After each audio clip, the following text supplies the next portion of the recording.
Alhamdulillahirrabbilalamin.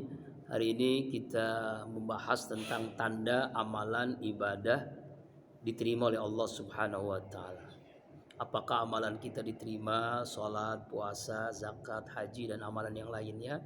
Itu ada beberapa tanda-tandanya. Di antara tandanya adalah istiqomah. Nah, ini.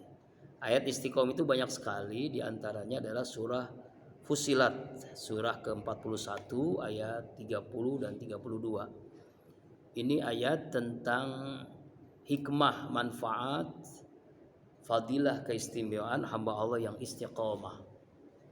Dan itu adalah tanda di antara amalan seseorang itu diterima oleh Allah. Istiqomah, continue, konsisten dan komitmen. Nah, itu arti istiqomah itu adalah konsisten dalam akidah, continue dalam ibadah, dan komitmen dengan akhlakul karimah. A'udzubillahi minasyaitonirrajim. Innalladzina, sesungguhnya orang-orang, qalu, yang mereka berkata, Rabbunallah, Tuhan kami adalah Allah. Summastaqamu, kemudian istiqomah, teguh pendirian. Ya, artinya mereka istiqomah, ya, baik dalam akidahnya, dalam ibadahnya, dalam akhlaknya. Tatanazzalu alaihimul malaikah, maka malaikat turun kepada mereka ini, kepada orang yang istiqomah ini. Ya, bukan hanya satu malaikat, banyak malaikat. Allah takhafu, apa kata-kata malaikat? Janganlah kamu takut. Maksud ini jangan takut apa? Jangan takut menghadapi kehidupan di dunia, menghadapi sakaratul maut, menghadapi alam kubur, terus sampai istri. Nah, ya, jangan takut menghadapi istri, ya. Cuma ciut doang. Karena kita banyak yang takut sama yang tua. Wala tahzanu, jangan bersedih. Jangan bersedih apa yang sudah terjadi. Kenapa sih? Kok senyum-senyum? Yang sudah terjadi itu sudahlah. Artinya kita lihat masa hari ini dan masa yang akan datang. Ya, jangan bersedih bahwa Allah itu pasti mengampuni dosa kita. Ya, yakin, jangan khawatir sedih. Wa absiru, Allah gembirakan bil jannah, dengan surga. Jadi orang-orang istiqomah itu Allah bahagiakan dengan surga. Ya, dan di surga itu allati kuntum tu'adun, yang Allah telah janjikan kepada orang yang istiqomah. Allah yang janji. Ini bukan janji politik, janji Allah. Itu pasti janji Allah itu. Jadi orang yang istiqomah itu pasti masuk surga. Ya, apa kata Allah? Nahnu auliya, maka apa kata malaikat? Nahnu auliyaukum. Kami adalah pelindungmu fil hayati dunia, bagi kehidupan dunia, wa fil akhirah, dan dalam kehidupan akhirat. Artinya orang istiqomah itu Allah lindungi, malaikat itu melindunginya. Allah melindunginya. Ya, dia tidak akan takut, tidak akan bersedih, baik di dunia ataupun di akhirat. Walakum fiha ma tasai anfusukum, dan di akhirat nanti, di dunia itu dan di akhirat, dia memperoleh apa yang dia inginkan. Arti kalau dia berdoa pasti Allah kabulkan. Walakum ma tadaun, dan apa yang kamu minta. Jadi jangankan meminta, apalagi meminta pasti Allah beri. Baru kalau bahasa Ustaz Alif ini, ayat ini, jangankan dia berdoa kepada Allah, baru terbesit hatinya itu Allah beri. Nah, seperti misalnya kita sayang dengan anak kita, kita bawa anak kita ke mall. Anak itu belum minta, baru ngelihat sepatu, baru lihat sepatu. Nah, orang yang istiqomah tuh, seperti itu, baru lihat, udah langsung, nah ambil sepatu itu, ambil dengan kaos kakinya, ambil semuanya. Itu baru lihat aja tuh. Nah, seperti itulah orang yang istiqomah. Jangankan kita minta apa begitu, baru terbesit hati kita sesuatu, Allah kasih. Itulah orang-orang istiqomah, hebat banget. Nuzula min ghaflan, ini adalah penghormatan, hidangan dari Allah yang Maha Pengampun lagi Maha Penyayang. Nah, istiqomah. Nah, ini tanda orang yang amalan diterima adalah istiqomah. Ini ayatnya. Lalu seperti apa tanda-tanda berikutnya? Mari kita lihat. Pertama, orang yang diterima amalan ibadahnya Ramadan kemarin atau semua ibadah kita adalah dia mudah melakukan amal soleh setelah itu. Ya. Jadi al hasanah taqulu wal masid taqulu. Jadi kebaikan itu menyeru kemari, amalan dosa pun menyeru kemari. Tetapi orang yang di antara tanda amalannya diterima oleh Allah adalah min sabil hasanah al hasanah ba'daha. Di antara ibadahnya diterima, puasanya, zakatnya, sholatnya, itu dia melakukan amal soleh setelahnya. Itulah istiqomah. Jadi tidak berhenti setelah itu. Ya, jangan karena Ramadan dia rajin sholat, rajin baca Quran, rajin infak. Selesai Ramadan selesai. Nah ini berarti amalannya nggak diterima. Di antara amalan diterima al hasanah ba'daha. Dia melakukan kebaikan setelah itu. Jadi mengulang lagi kebaikan-kebaikan berikutnya. Nah itulah istiqomah itu tadi kan. Jadi di antara tanda orang yang diterima amalan. Yang kedua adalah dia mudah melakukan amal soleh berikutnya. Kemudian yang ketiga, ya merasakan bahwasanya amal soleh yang dilakukan itu nggak sempurna. Sholatnya kurang khusyuk, puasanya ada yang kurang, zakatnya ada yang kurang, hajinya juga begitu, baca Qur'annya. Jadi selalu merasakan itu, selalu belum sempurna. Merasakan belum sempurna itulah diantara tanda amal ibadah kita diterima. Merasa kecil, tidak ujub itu bangga dengan ibadah, itu hati-hati. Ya sebagaimana ungkapan Ibnu Qayyim al-Jauziyah, wala mutaqabbul amaluk, tanda di antara amal Anda, amal ente diterima oleh Allah adalah saat hati itu merasakan bahwa amal itu hina dan kecil.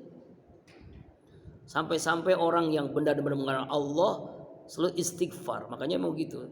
Kenapa Rasulullah mengajarkan setelah kita ibadah itu iringi dengan istighfar. Itulah di antara amal ibadah diterima justru. Semakin kita rajin beribadah, maka semakin banyak istighfar kepada Allah. Karena khawatir ibadah kita tidak sempurna. Nah, ketidaksempurnaan kekhawatiran itulah di antara tanda ibadah diterima oleh Allah. Masya Allah. Yang kedua, yang ketiga, dimudahkan untuk melakukan puasa sunnah setelah Ramadan. Jadi tidak menyelesaikan puasa Ramadan, tapi setelah itu dia berpuasa. Dan ini hadisnya muttafaqun alaih, sahih Muslim, sahih Bukhari. Man shoma Ramadhana summa atbasitan min Syawal kasuma yaumud dahr. Silakan. Waalaikumsalam. Silakan Pak. Barang siapa melaksanakan puasa Ramadan, kemudian diiringi setelah Ramadan itu puasa 6 hari di bulan Syawal, maka dia mendapatkan pahala puasa setahun penuh. Artinya indikasi diterima puasa Ramadannya diantaranya adalah dia mudah untuk melaksanakan puasa setelah Ramadan. Ya, boleh berurutan dan itu lebih afdal, tanggal 2 sampai tanggal 7 bulan Syawal. Atau tidak berurutan gak masalah, yang penting di bulan Syawal. Ya, misalnya kita gabung dengan puasa Senin Kemis, kita gabung dengan puasa Daud, dengan puasa Yaumul Bid misalnya kan, pertengahan bulan, silakan.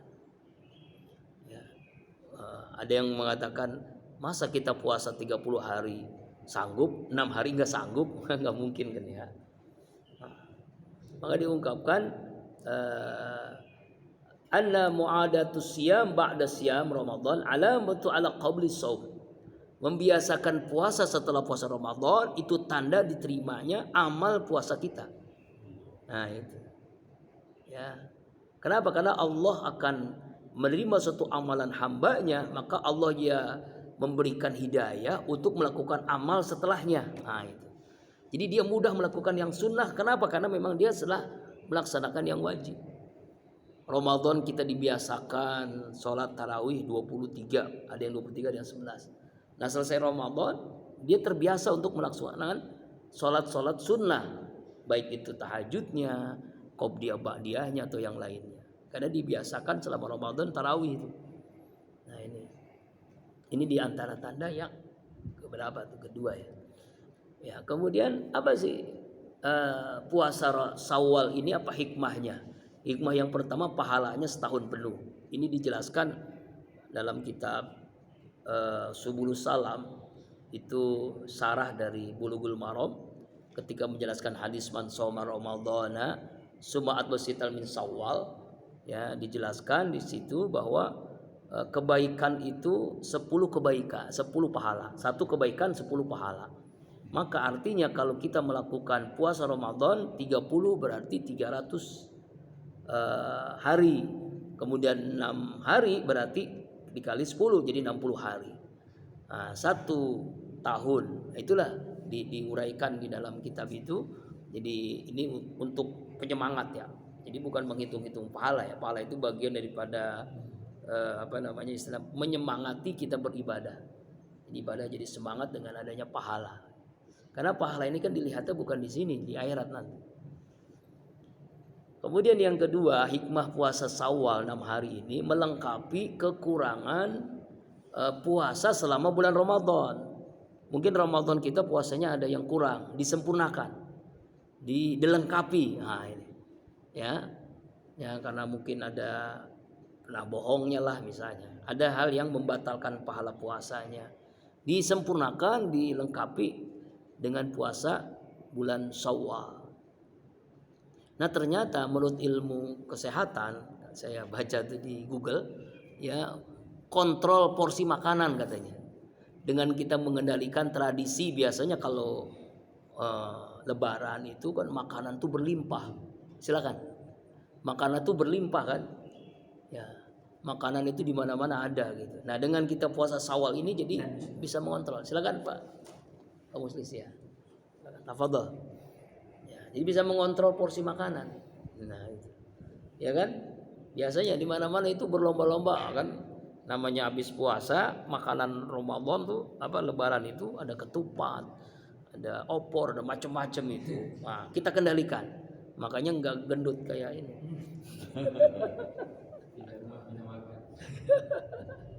Banyak makan. Banyak makan. Aneh kok pesantren gendut ini. Setelah hafal Quran jadi gendut ini. Saya lebih jasa setelah 30 juz hatam jadi. Kemarin alhamdulillah ya, menyelesaikan 30 juz itu 15 jam.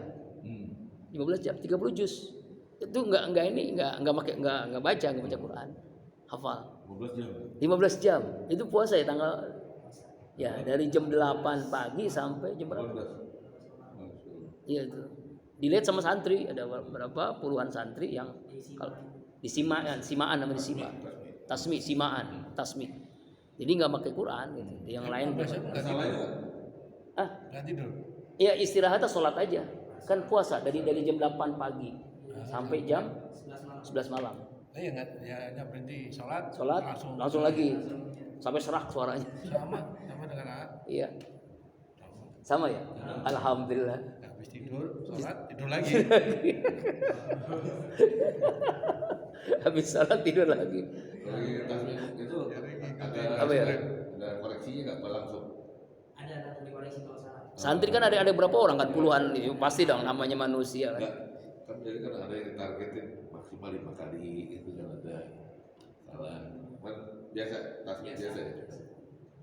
Simaan. Enggak yang luar biasanya 30 juz gitu sehari gitu. 15 jam gitu. Pas salah habis ikutan juga kemarin. Pernah ikutan juga? Iya kemarin ya. Oh gitu. Gitu juga sama. Alhamdulillah ketemu di Bintaro. Ikut muhasabah. Saya nggak tahu nih yang ngundang siapa. Ketemu Pak ini. Mana dia BM? Dia. Iya. Bintaro. Bintaro. Bukan Masjid apa namanya? Yang di mana? Yang waktu kita ketemu. Bintaro. Oh di Jami. Apa mana masjid apa namanya? Bintaro Regency apa? Nama masjid. Yang di mana nih? Yang kemarin Hari kayaknya. Masuk Lama kayak kali. Oh sama ya wajahnya, astagfirullah. Sama hari Jeb. Hari kali ya. Oh iya, yang di Bintaro kita kan ya? Ya kan? Di Bintaro sama wajahnya ya, wajah sama. Al-Muhajiri. Oh betul. Sama sih wajahnya, lupa mulu saya salah. Emang kembar ini. Pabrik Pak. Satu pabrik. Yang paling jelek itu gini Pak, bayangin yang ganteng. Beli kan sama persis kan ya? Ya persis kan ya? Iya. Lupa kadang-kadang ketuker ya bener. Hari namanya bukan Bang Edwin. Dari tinggi dia. Saya nggak perhatiin tuh wajahnya sama persis. Jenggotnya sama. Satu biang. Tahajud jam berapa? Jam 3 kita inian muhasabah. Oh ya kirain mah Abang. Nah itu ya, jadi mengontrol porsi. Jadi hikmah puasa Syawal itu diantara itu. Nah ini diantaranya. Kemudian apalagi diantara amal ibadah diterima adalah dijauhkan dari segala perbuatan maksiat. Jadi dimudahkan oleh Allah Subhanahu Wa Taala semua maksiat itu dijauhkan. Apalagi maksiat besar ya, zina, mabok, durhaka itu pasti jauh lah. Itu diantara amalan ibadahnya. Kalau bohong, Ya sama bohong, gibah, kalau fitnah. rutin Oh, dapat stiker WA dari Ustaz. Itu mulahin itu mah. Itu kan bukan bohong itu. Stiker pengen kawin lagi loh. Ya. Ya itu ya. Makanya dalam hadis kam min shaimin laisa lahu min siyamil jual atas. Dalam hadis riwayat Imam Ibnu Majah, berapa banyak orang berpuasa tidak ada hasilnya kecuali hanya lapar dan haus saja. Nah itu. Ya. Jadi orang di antara amal ibadahnya itu dia menjauhi perbuatan dusta, maksiat. Itu justru di antara amal ibadah diterima. Kalau kembali lagi maksiat setelah Ramadan, berarti tanda tidak diterima ibadahnya. Kan ada orang habis Ramadan itu merdeka gitu kan, maksiat lagi, nauzubillah. Kemudian tanda diterima amal ibadahnya dalam surah An-Nahl 97 itu adalah merasakan ketenangan dalam hidupnya. Ya, ketenangan dalam hidupnya sebagaimana dalam An-Nahl 97, a'udzubillahi minasyaitonir rajim. Man 'amila shalihan min dzakari wa unsa wa huwa mu'min falanuhyiyannahu hayatan thayyibah wa nazziyannahum ajrahum bi ahsani ma kanu ya'malun. Siapa orang yang mengerjakan amal saleh baik laki-laki atau perempuan dalam keadaan beriman, maka dia berikan kehidupan yang baik. Kehidupan yang baik itu apa? Hayatan thayyibah itu adalah ketenangan, kebahagiaan. Nah, ketenangan kebahagiaan itu ditanda di antara amalnya diterima oleh Allah. Jadi lebih tenang hidupnya, lebih bahagia. Ya, walaupun hidupnya hanya pas-pasan gitu ya. Kemudian apalagi tanda diterima amal ibadah itu menurut Syekh Ibnu Athayyah dalam kitab Al-Hikam itu hayatan thayyibah itu tanda hambanya Allah. Macam-macam. Dia sendiri, Ya. bisa jadi dianya tenang tapi keluarganya tenang, bisa jadi tenang tapi anaknya tetangga tenang atau tenang untuk keseluruhan begitu. Iya, hayatan thayyibah itu dapat ideal itu kan nggak gampang. Nah, atau hayatan thayyibah itu hamba satu orang atau termasuk lingkungannya. Kadang lu bilang ada kelihatan baik ini kan, tapi istrinya enggak, anaknya enggak. Wah itu ini nih enggak. Nah jadi kan sering kali wah itu salah kamu, masa baik sendirian, nah, jadi salah juga. Nah jadi sebut hayatan thayyibah itu apa tuh? Apakah? Kalau di ayat ini ya, ini tentang pribadinya yang diterima amalnya. Pribadi. Pribadinya. Nanti kalau istri suaminya itu kembali kepada dia amalan dia. Kan jangankan kita ya, ada istri suaminya soleh, istrinya durhaka, ada kan? Itu istrinya Nabi Lut misalnya kan. Ada suaminya soleh, anaknya durhaka, anaknya Nabi Nuh.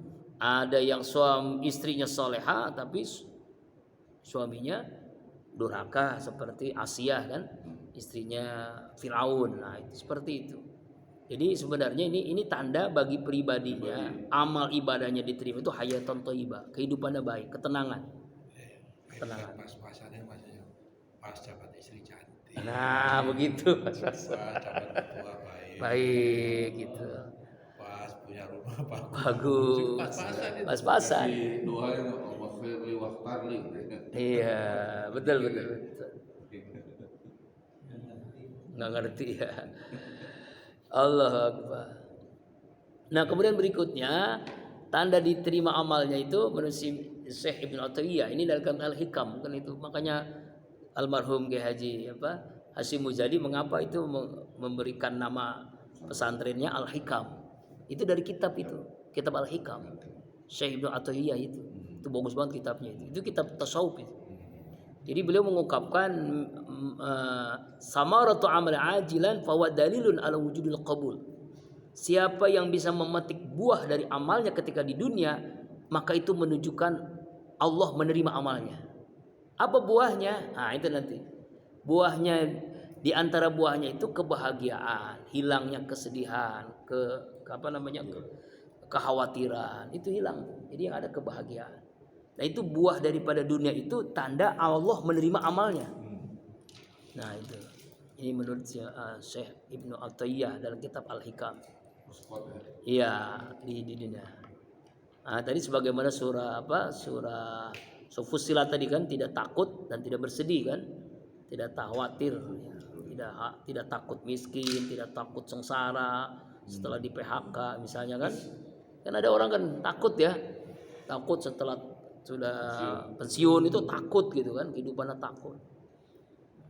Ya, memang manusia ini punya rasa takut dan itu bagian daripada fitrahnya, tetapi ketakutannya itu hilang karena dia terus-menerus ibadah. Nah, kemudian yang berikutnya tadi ketenangan. Al-hayatu thayyibah abiridul qanaah. Jadi tanda orang ibadah yang diterima itu ketenangan hidup, tandanya adalah ridho batinnya, qanaah. Segala apapun yang Allah berikan itu adalah yang terbaik, cukup qanaah. Man amila sholihan tadi kan hayatan thayyibah itu qanaah. Qanaah itu lebih daripada itu bagian daripada buahnya syukur, qanaah. Qanaah itu buahnya dari syukur. Ya, buahnya dari mensyukuri nikmat Allah. Kemudian tanda di antara amal ibadahnya diterima oleh Allah Subhanahu wa taala adalah kenikmatan dalam ibadah. Nah, ini. Jadi buah daripada amalnya diterima itu kenikmatan dalam ibadah yang dilakukannya. Kenikmatan dalam baca Qur'annya, kenikmatan dalam zikirnya, kenikmatan dalam sholatnya, kenikmatan dalam puasanya. Makanya dulu pernah saya menjelaskan ada muslim, ada mukmin, ada muttaqin. Atau apa bedanya? Kalau muslim itu dia baru ibadah sekedar kewajiban. Kalau mukmin ibadah sudah jadi kebutuhan. Kalau muttaqin ibadah sudah jadi kenikmatan. Nah, makanya kenapa Rasulullah itu sholat sampai kakinya bengkak? Ketika ditanya oleh Aisyah, kan ya Rasul, abang ini kan udah diterima amalnya oleh Allah. Amalnya sudah diterima. Bahkan dosa Allah ampuni. Sudah diampuni dosanya. Surga Allah janjikan. Kenapa kok ibadahnya sampai begitu-gitu amat? Apa jawaban Rasulullah? Afala abdan syakur. Apakah aku ini hamba yang bersyukur dengan nikmat Allah? Bersyukur dengan nikmat yang Allah berikan itu. Maka semakin dia dekat kepada Allah, maka semakin nikmat dalam ibadahnya. Jadi johirnya itu terkalahkan karena nikmatnya dia sholat malam. Ya, kakinya bengkak lantaran hebatnya ibadah malamnya. Masya Allah. Jadi kenikmatan dalam ibadah itu tanda amalnya diterima oleh Allah. Ya, kemudian tanda diterima amal ibadahnya, doanya dikabulkan oleh Allah. Di doa-doanya, ud'uni astajib lakum. Berdoa pasti aku kabulkan dan yakin dan dikabulkan doanya. Baik doa jadi itu ya. Karena iman pohonnya pohonnya syukur, buahnya itu qanaah ya, qanaah. Dan rasanya nikmat dalam ibadah. Jadi kenikmatan ibadah itu tanda ibadah diterima. Kenikmatan dalam ibadah. Iya. Ibadah yang mahdhu. Ibadah itu kan ada dua, baik mahdhu atau ghair mahdhu. Ibadah yang kenikmatan ibadah muamalah juga ada. Oh iya. Dengan tertib. Iya betul. Itu. Tidak kena delay ya. Iya kan ibadah itu ada dua, ada mahdhu, ada ghair mahdhu, ada ritual, ada sosial. Iya. Betul. Ibadah sosial pun benar. Iya betul. Kalau siang pukulan makan bagus. Kalau makin bagus. Sedekahnya lancar. Isinya tambah. Ya kan? Biasa 300 kasih 500. 500.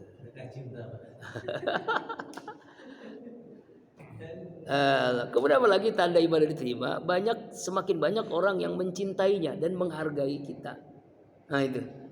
Orang yang tanda ibadah diterima itu orang itu makin banyak cinta kepadanya dan banyak menghargai orang itu. Ya kan? Jadi dimuliakan lah. Di dunia itu udah kelihatan orang memuliakannya. Kenapa? Karena amal ibadahnya.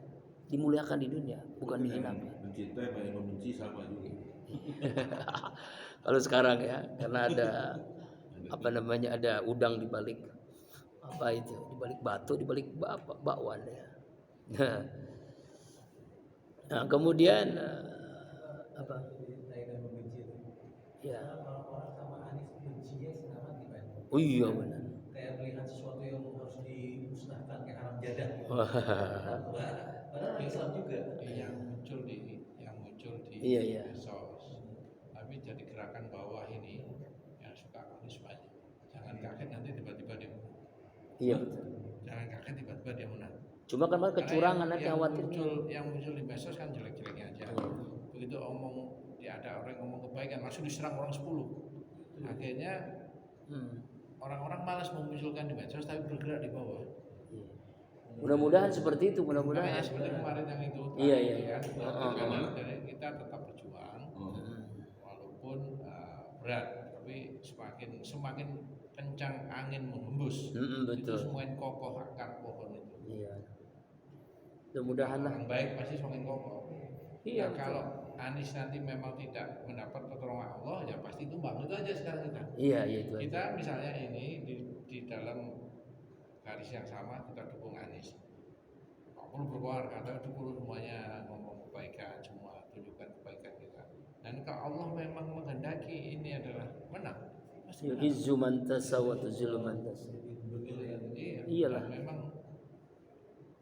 ya memang hukum sunatullahnya begitu. Jadi, apapun tipu daya itu kalau Allah menghendaki ya pasti. Iya bisa menang. Cuma nanti kecurangan khawatir kayak dulu lagi. Kecurangan di KPU, kecurangan di MK itu yang. KPU itu jangan, itu harusnya transparan harusnya. Iya kalau isinya hancur. Yang ngeri itu doang nanti kayak tahun sebelumnya. Iya. Mahkamah Konstitusi kalau misalnya Anies bisa kalah kita terima silakan ini banding. Yang orang bandingnya masih iparnya Jokowi. Bisa juga. Ya kan? Makanya itu yang beramai di situ. Ya Allah ya. Ya kita udah pasrah aja kalau gitu ya. Kemudian yang berikutnya tanda ibadah diterima dia rela menerima qada takdirnya Allah. Nah itu. Ya takdirnya Allah. Ya qada dan qadarnya Allah. Nah itu. Apalagi kemudian tanda yang terakhir, ya tanda yang berikutnya ya, tanda diterima amal seorang itu sesuai dengan manfaat dari ibadah yang dilakukan. Salat Al-Ankabut 45, aqimus shalah inna sholata tanha 'anil fahsya'i wal munkar. Nah, itu tadi yang di rakaat pertama kan. Ya, laksanakan salat, sungguh salat itu mencegah perbuatan keji dan munkar. Kalau salat kita tidak mampu mencegah perbuatan keji dan munkar, itu tandanya kebalikannya, ibadah kita enggak diterima. Ya, nah gitu. Apa itu keji? Itu keji itu zina. Munkar itu ya semua kemaksiatan. Gitu. Nah, keji itu ya bisa zina, bisa termasuk LGBT, itu termasuk. Iya. Sekarang kan luar biasa perzinahan udah nauzubillah itu. Bahkan ada ayah menghamili anak kandungnya sendiri, punya anak lagi. Astagfirullahaladzim. Itu tidak. Ya Allah. Yang sekarang lagi dibalikin ke kita Al-Zaitun. Iya benar. Masa sih nggak ada sesama umat kita yang mengingatkan Al-Zaitun? Iya. Mazhab Soekarno. Bukan Syafi'i, Hanafi, Hambali, Tirmizi. Tapi mazhab kita Soekarno. Itu diungkapkan oleh Kiai Haji